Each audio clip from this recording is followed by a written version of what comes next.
ये कम पड़े। क्या निराला MDH मसाला, MDH की हल्दी मिर्ची धनिया करे कमाल। ये रंग दे, ये खुशबू दे, ये तीखा, ये कम पड़े। क्या निराला MDH मसाला, MDH की।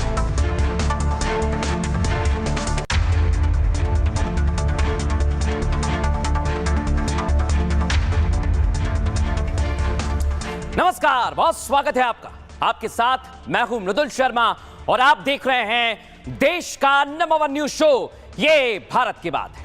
होगी देश की हर बात, दिखाएंगे आपको देश और दुनिया की तमाम बड़ी खबरें आज। और दर्शकों, आज की पहली खबर आपको बता रहा हूं, सियासत में उलटफेर आपने देखे होंगे, लेकिन आज जो सियासत में हुआ है उसने ठाकरे ब्रदर्स की राजनीति को हवा में उड़ा दिया है। हवा में ठाकरे ब्रदर्स की राजनीति यानी ठाकरे की राजनीति मुंबई से कैसे हवा हो गई, पहले जरा झलक देखिए।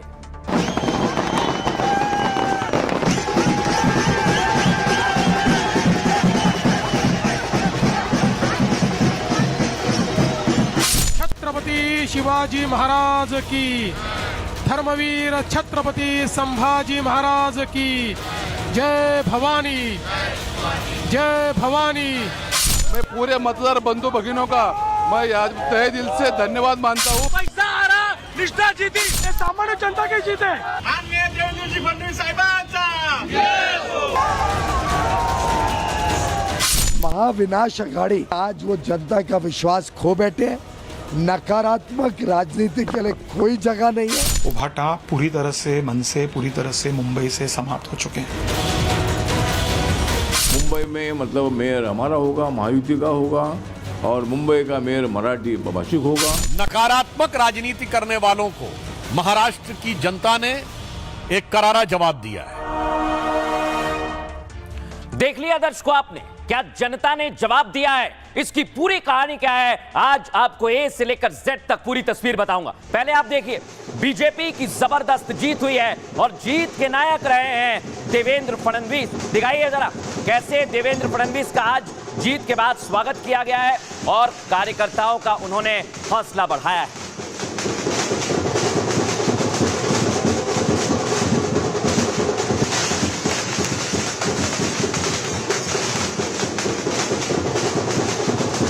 सिर्फ इतना ही नहीं, देवेंद्र फडणवीस ने जो किया है उसको लेकर चर्चा यही की जा रही है कि कैसे किला फतेह किया। लेकिन आप देखिए, आज मिठाई खिलाकर एक दूसरे को बधाई दी है, क्योंकि लंबे समय से यहां पर ठाकरे परिवार की सत्ता थी जो अब बीजेपी और शिवसेना शिंदे के पास आ गई है।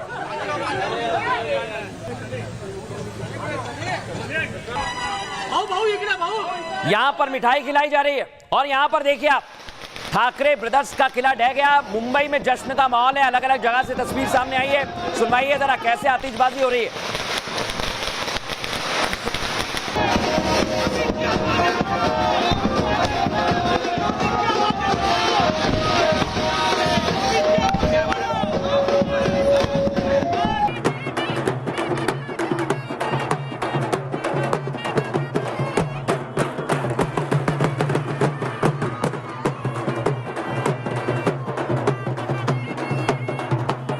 और आपको दिखाते हैं, सिर्फ मुंबई नहीं, अलग अलग इलाकों में भी ऐसा ही माहौल है। यानी जहां जहां पर बीजेपी की जीत हुई, पूरे महाराष्ट्र में इसी तरह जश्न मनाया गया। दिखाइए फुल फ्रेम।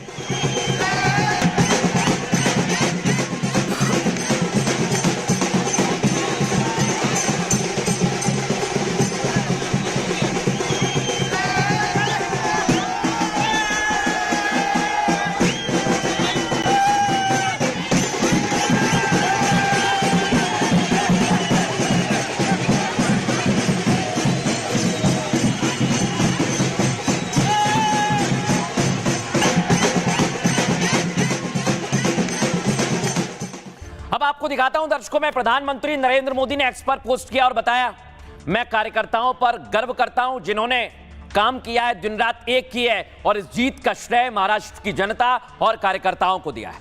लेकिन बड़ी बात क्या दर्शकों, ये जीत आसान जीत नहीं है, क्योंकि यहां से ठाकरे की राजनीति खत्म हो गई है, फिनिश हो गई है, और महाराष्ट्र में इसी की चर्चा बड़े जोरों पर है। पहले रिपोर्ट, फिर आगे की खबर।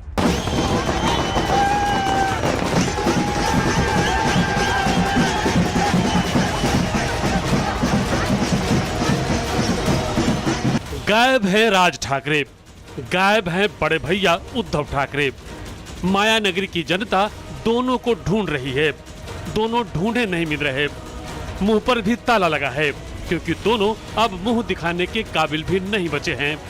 मुंबई में पूर्ण बहुमत हमको मिलेगा, मुंबई में महापौर हमारा महायुति का बनेगा। ये विजय मैं सभी को समर्पित करते हुए आप सभी का बहुत बहुत मैं अभिनंदन करता हूं। तो सवाल ये कि ठाकरे की पुंगी क्यों बच गई? मुंबई में विपक्ष का आखिरी किला भी क्यों ढह गया? सवाल एक है, जवाब भी एक है। घमंड रावण का भी नहीं रहा तो ठाकरे ब्रदर्स खींच खेत की मूली हैं। हटाओ लुंगी और बजाओ पुंगी। अब दर्शकों बड़ी बात यह चर्चा तो यह है कि जनता ने जो ठाकरे ब्रदर्स का किला ढहाया है उसकी चर्चा इसलिए भी हो रही है क्योंकि अब यह आखिरी किला था जिस पर बीजेपी ने कब्जा किया। ये देखिए, आप इधर खड़े हुए हैं उद्धव ठाकरे और राज ठाकरे जो उदास हैं, और इधर खुशी का माहौल है क्योंकि अब मेयर बनेगा। बीएमसी में बीजेपी का मेयर होगा। दर्शकों, इतिहास में यह सबसे बड़ी और लंबी जीत बताई जा रही है। माया नगरी की बीएमसी में फैसला आ गया है, ठाकरे ब्रदर्स को बाहर का रास्ता दिखा दिया गया है। और आपको बताएं, बीजेपी ने उद्धव के घमंड को जमीन पर ला दिया। बीएमसी में देवेंद्र फडणवीस का जबरदस्त जादू चला है। देवा भाऊ का ही जादू है कि बीएमसी से ठाकरे ब्रदर्स गायब हो गए, उदास खड़े हुए हैं। बीएमसी का चुनाव नतीजा उद्धव की यूबीटी को जबरदस्त तमाचा भी है क्योंकि उद्धव राज को बाल ठाकरे के वंशज होने का गुमान था, लेकिन उनकी हरकतों ने चेहरा दिखाने लायक नहीं छोड़ा है। दर्शकों, बीएमसी में करीब 53% मतदान दर्ज किया गया था।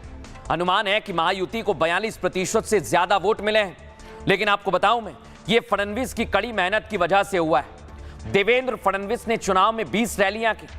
चुनाव के एक दिन पहले तक वो कैंपेन करते रहे। शिवसेना के एकनाथ शिंदे ने 15 चुनावी रैलियां की, जबकि उद्धव और राज ठाकरे ने 6 चुनावी कैंपेन किए। गुमान था कि अगर नगर निगम में जनता एक बार फिर से सत्ता देगी तो फिर अलग तरह की रणनीति बनेगी, लेकिन यह गुमान टूट गया है दर्शकों। और अब मैं आपको बता रहा हूं, यह गुमान तो टूटा ही है, लेकिन आंकड़े क्या कह रहे हैं, आंकड़ों की स्थिति क्या है बीएमसी की, आइए जरा आपको मैं बता देता हूं। यह आप देखिए आपके सामने, कुल हैं 227 सीटें, बहुमत के लिए चाहिए 114। इधर आप देखिए बीजेपी ने सुपड़ा साफ कर दिया, 87 पर अकेले बीजेपी जीती है और शिंदे जो साथ में थे उन्होंने 27 सीटों पर कब्जा किया।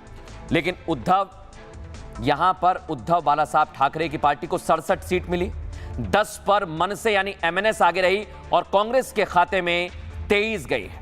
इसी वजह से ठाकरे ब्रदर जो साथ आए हैं कुछ भी कमाल नहीं कर पाए। इधर अजित पवार भी अलग लड़ रहे थे, लेकिन महज 3 सीटें उन्हें मिली और पुणे में भी बीजेपी ने जबरदस्त कमाल किया है, अन्य के खाते में 9 सीट गई है। लेकिन आज बीजेपी के कार्यकर्ताओं में इस जीत के बाद जबरदस्त खुशी है। वो क्या कह रहे हैं सुनवाता हूं आपको। पालिका के चुनाव में भी महाराष्ट्र में 1 नंबर की पार्टी हमारी भारतीय जनता पार्टी है। जिला परिषद के चुनाव होने जा रहे हैं, वहाँ पे भी हमारी पार्टी 1 नंबर की पार्टी है। ये इतिहास में पहली बार हुआ है, तो ये एक ऐतिहासिक बात है।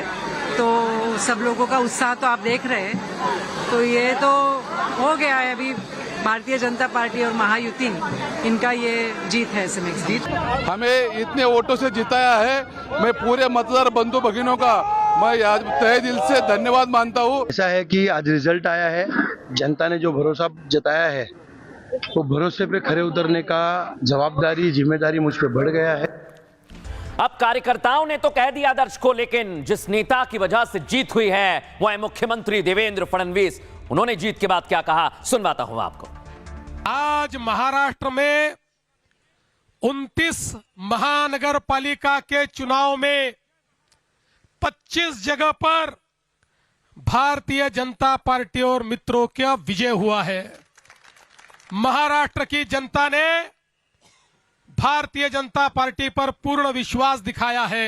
मुंबई में पूर्ण बहुमत हमको मिलेगा, मुंबई में महापौर हमारा महायुति का बनेगा और जनता ने एक ऐसा आशीर्वाद दिया है। ये मामूली विजय नहीं, ये अति भव्य इस प्रकार का विजय है। इसलिए ये विजय मैं सभी को समर्पित करते हुए आप सभी का बहुत बहुत मैं अभिनंदन करता हूं। लेकिन दर्शकों, बड़ी बात क्या है? बीएमसी का चुनाव क्यों इतना खास है? आप भी सुबह से देख रहे हैं, ये क्यों खास है? आइए जरा मैं आपको बताता हूं। बीएमसी का बजट दर्शकों करीब 75,000 करोड़ का है। पिछले साल की तुलना में 14% इसका इजाफा हुआ है। इसके बजट में 2026 में 15% इजाफे का अनुमान है। आप समझिए, बीएमसी देश के किसी भी नगर निगम से ज्यादा धनवान है। दिल्ली नगर निगम लीजिए, 17,006 करोड़, सोचिए आप। और ग्रेटर चेन्नई नगर निगम का आंकड़ा है 8,405 करोड़ रुपए। कोलकाता का नगर निगम 5,639 करोड़ रुपए का है। बीएमसी का बजट कई राज्यों से भी बड़ा है दर्शकों, आपको बता रहा हूं मैं। मिजोरम का बजट है 15,198 करोड़ का, और गोवा का बजट है 28,162 करोड़ रुपए का। त्रिपुरा का बजट है 32,000 करोड़ रुपए का। अरुणाचल प्रदेश का बजट है 39,842 करोड़ रुपए का, और हिमाचल प्रदेश में 58,514 करोड़ का बजट है, लेकिन मुंबई का है 70,000 करोड़ से ज्यादा। इसीलिए इस जीत के बाद नेताओं की भी बातें खिली हुई हैं। सुनिए जरा।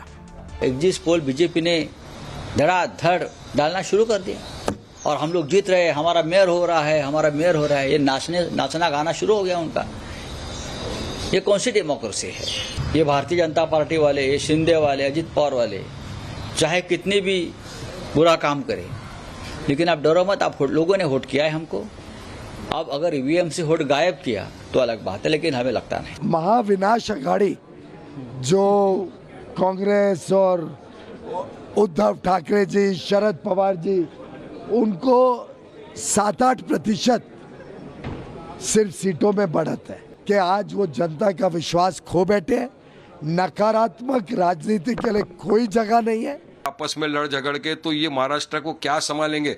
जनता ने बराबर मैंडेट दिया, बराबर इनको जवाब मिला। इनका एरोगेंट, इनका घमंड, इनका गुरूर पूरा चकनाचूर हो गया। जब तक ये अकर्मण्यता के शिकार है, जब तक ये सच्ची पॉलिटिक्स नहीं करेंगे, तब के दो कोई आधार भी नहीं मिलेगा, ये निश्चित है।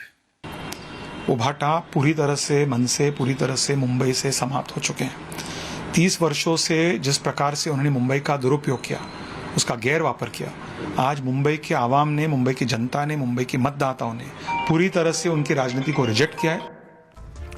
दर्शकों, मुंबई में जीत के बाद दिल्ली में भी माहौल जबरदस्त है। आपको बताता हूं मैं दिल्ली में कैसा जश्न मनाया जा रहा है, दिखाइए जरा। बीजेपी के कार्यालय की तस्वीर आप देख रहे हैं, बड़े वरिष्ठ नेता यहां पर हैं और एक दूसरे को मिठाई खिलाकर जश्न मनाया जा रहा है। तस्वीरें आप देख रहे हैं, तरुण चुग इसमें है, कई बड़े नेता हैं और यहां जिंदाबाद के नारे भी लगाए गए।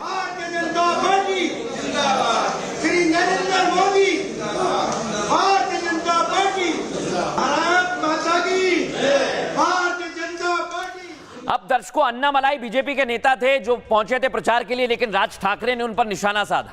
तो अब सोशल मीडिया पर राज ठाकरे को ट्रोल किया जा रहा है और उन्हें रसमलाई पैक करके भेजी जा रही है। लिखा है rasmalai parcel to Raj Thackeray. Social media में राज ठाकरे टारगेट पर आ गए दर्शकों। लेकिन दर्शकों, बड़ी बात यह कि दोनों भाई कहां पर हैं? उद्धव ठाकरे, राज ठाकरे जो चुनावों में मंचों पर रैलियां कर रहे थे, आज वो जनता के सामने नहीं आए, खबर तो यही है। लेकिन कहां है, क्या हुआ है ठाकरे ब्रदर्स को लेकर, इसकी तस्वीर आपको बताऊंगा। अगली तस्वीर दिखाइए, ये देखिए आप। यूबीटी दफ्तर में सन्नाटा पसरा हुआ है, क्योंकि ये गढ़ कहा जाता था ठाकरे का, लेकिन अब ये गढ़ चला गया है, ये गढ़ ढह गया है। अब दर्शकों, मैं आपको बताता हूं, ठाकरे ब्रदर्स ने एड़ी चोटी का जोर लगा दिया और इन चुनावों में जुबान काटने तक की बात आ गई थी। नॉर्थ इंडियंस यानी उत्तर भारतीयों को धमकाया गया, गुजरातियों का मुद्दा उठाया गया, लेकिन बीएमसी में उद्धव राज ठाकरे पर कई मुद्दे भारी पड़े। मराठी का खेला उनका खेल कर देता है। उत्तर और दक्षिण भारतीयों को इन्होंने टारगेट किया, जिसकी वजह से गैर मराठियों की गोलबंदी हो गई। गैर मराठियों के सबसे ज्यादा वोट महायुति को मिले, यानी देवेंद्र फडणवीस और शिवसेना को। महायुति ने मराठियों के करीब 40% वोट हासिल किए हैं। उद्धव राज का दिखावा भी किसी को पसंद नहीं आया। चुनाव से कुछ महीने पहले दोनों झगड़ रहे थे, एक दूसरे को गद्दार और धोखेबाज तक बता रहे थे। राज ठाकरे और उद्धव ठाकरे 20 सालों से एक दूसरे के खिलाफ थे और विधानसभा चुनाव में निपटाने की कस्में भी खा चुके थे। लेकिन आपको बताएं दर्शकों, स्थानीय चुनाव में दोनों के साथ आने का ड्रामा जनता समझ गई। इस तरह की तस्वीर देखी गई, ये इमोशनल है, अपील भी की गई, लेकिन जनता ने पहचाना ये चुनावी गठबंधन है। बाल ठाकरे की पहचान हिंदू नेता के तौर पर रही है। आपको बता दूं मैं, बाल ठाकरे के लिए हिंदुत्व ही सबसे बड़ा एजेंडा था। बाल ठाकरे ने हिंदुत्व की विरासत उद्धव ठाकरे को दी। सीएम पद के लालच में उद्धव ने हिंदुत्व को छोड़ दिया और यही सबसे बड़ी वजह रही जिसकी वजह से ठाकरे का कोर वोट बैंक छिटक गया। यूबीटी 29 सालों से बीएमसी पर काबिज थी, लेकिन इन 29 सालों में यूबीटी का ही मेयर बनता रहता था। यूबीटी के मेयर और पार्षदों के खिलाफ काफी गुस्सा भी था। दूसरी तरफ बीजेपी के पास विकास का एजेंडा था और मुख्यमंत्री देवेंद्र फडणवीस का मॉडल सबके सामने था। आपको बताएं, विधानसभा चुनाव में करारी हार हुई थी महाविकास आघाड़ी की, जिसके बाद उद्धव की पार्टी गहरे सदमे में थी और अब जमीनी कार्यकर्ता भी बेहद हताश थे, निराश थे। यूबीटी को लगा कि राज्य से गठबंधन करेंगे तो फायदा मिलेगा, लेकिन जमीन पर राज्य की एमएनएस का संगठन कमजोर था दर्शकों, और संगठन के मामले में बीजेपी बेहद मजबूत थी। बीजेपी का माइक्रो मैनेजमेंट काबिले तारीफ रहा। महाराष्ट्र विधानसभा चुनाव सबसे बड़ा इसका उदाहरण भी है और बीजेपी ने सहयोगियों के साथ भी बेहतर प्रबंधन किया। विधानसभा में हार के बावजूद उद्धव ने सबक नहीं लिया और इसी वजह से उनकी इस चुनाव में हार हुई है। लेकिन दर्शकों, इसे लेकर सियासत गर्मा गई है। कौन क्या कह रहा है सुनवाता हूं आपको। नकारात्मक राजनीति करने वालों को महाराष्ट्र की जनता ने एक करारा जवाब दिया है। ये लोग, इस चुनाव का एक और निष्कर्ष है कि मैं विपक्ष से पूछना चाहता हूं, इंडी गठबंधन का अस्तित्व अब है या नहीं है। इंडी गठबंधन का किला बिल्कुल तार तार होता नजर आ रहा है। इंक मिट रही थी, राहुल जी ने भी ट्वीट किया है। तो इलेक्शन कमीशन के ऊपर और चुनावी प्रक्रिया के ऊपर देश के अंदर लगातार सवाल खड़े हो रहे हैं और ये लोकतंत्र के लिए बहुत घातक है। सब जगह एक भगवामय वातावरण था और अभी मेजॉरिटी मेयर की कुर्सी पे जय श्री राम और आई लव महादेव के विचार के सोच के हमारे मेयर सब जगह महायुति के बैठने की करीब पूरी तरीके से तैयारी है। अच्छा यश प्राप्त करेगी। 29 में से एक हाथ मालेगांव छोड़कर 28 में मेयर महायुति के बैठेंगे, उसमें भी ज्यादा बीजेपी के बैठेंगे। राहुल जी ने उसको तमाम देश के सामने लाने का प्रयास किया, कोशिश की और आज सभी देशवासियों के अंदर एक शंका है कि चुनाव आयोग की जो भूमिका है वो संदिग्ध है।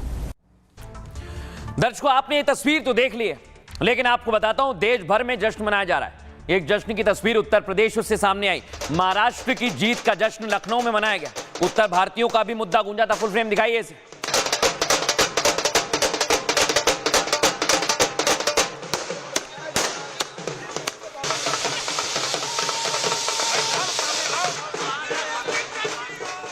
अब दर्शकों, इधर बीएमसी पर कब्जा हो गया है, लेकिन दर्शकों बीएमसी ने बहुत कुछ देखा है। बीएमसी का इतिहास गजब का है।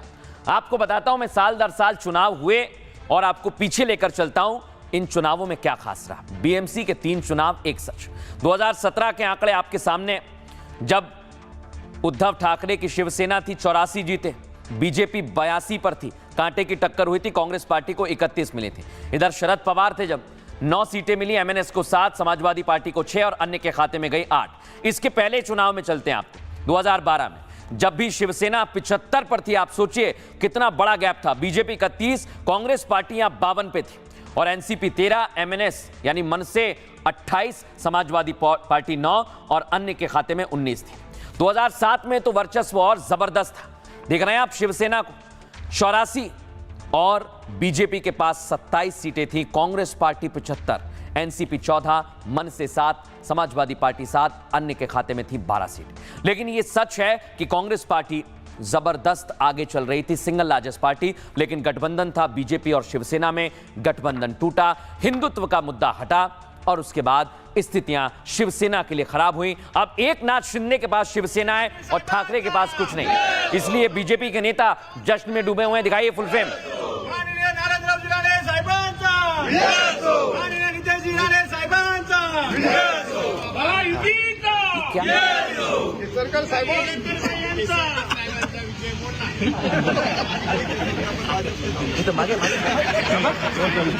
हमारे मागे था आगे बढ़ो, हम तुम्हारे साथ हैं। हमारा नेता कैसा हो, मेरा नेता कैसा हो। अब आपको दिखाता हूं दर्शकों, पुणे ऐसी जगह है जहां बीजेपी ने जबरदस्त बम्पर सीट हासिल की है और पुणे में जीत का जश्न। फुल फ्रेम दिखाइए जरा, एम्बुलेंस सुनवाई।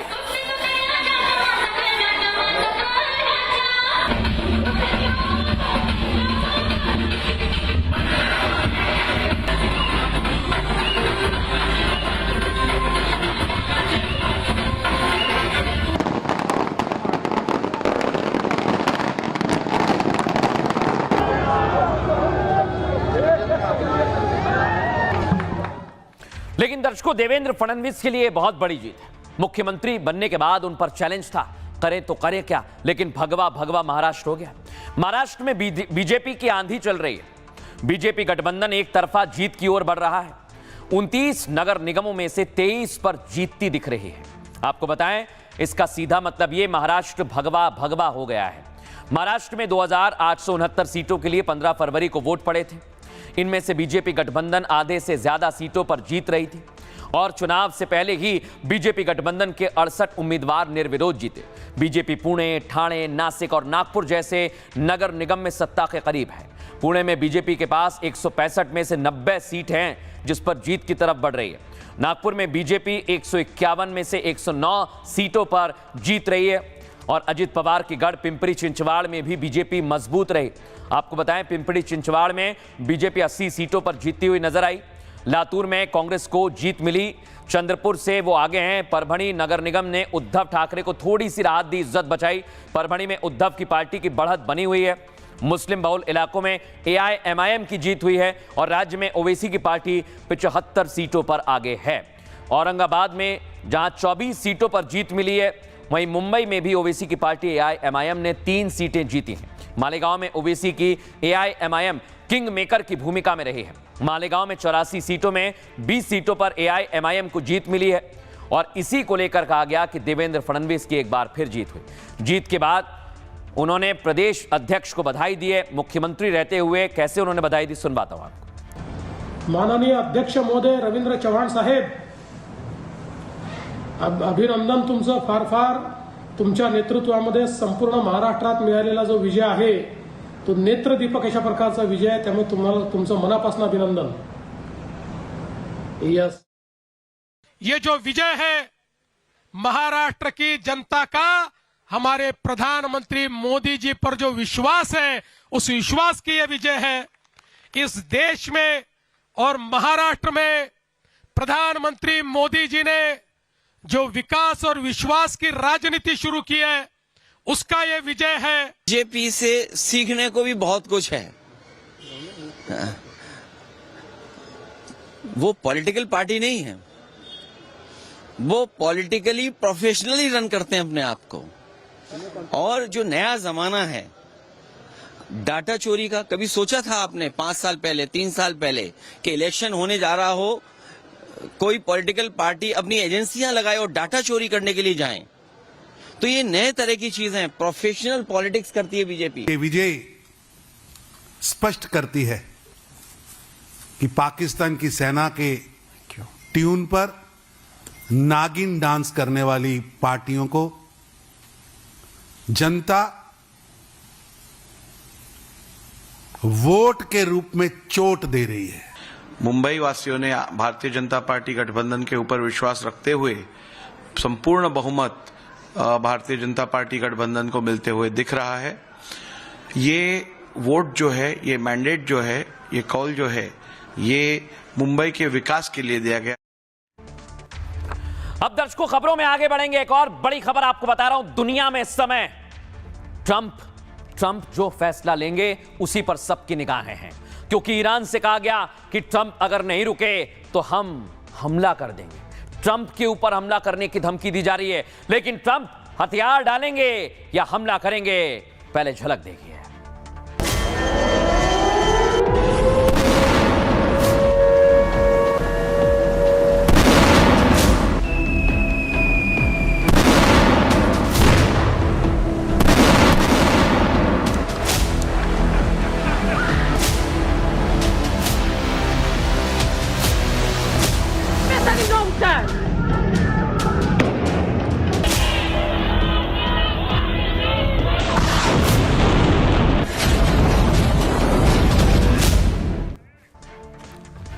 दर्शकों, आपको बता रहा हूं, ये जंग अगर शुरू हुई तो फिर दुनिया में कोहराम मचेगा। मैं क्यों कह रहा हूं, पहले तो ये तस्वीर देखिए, मिडिल ईस्ट में अमेरिकी सैन्य ठिकाने जहां ईरान के टारगेट पर हैं। दिखाइए फुल फ्रेम जरा इस तस्वीर को।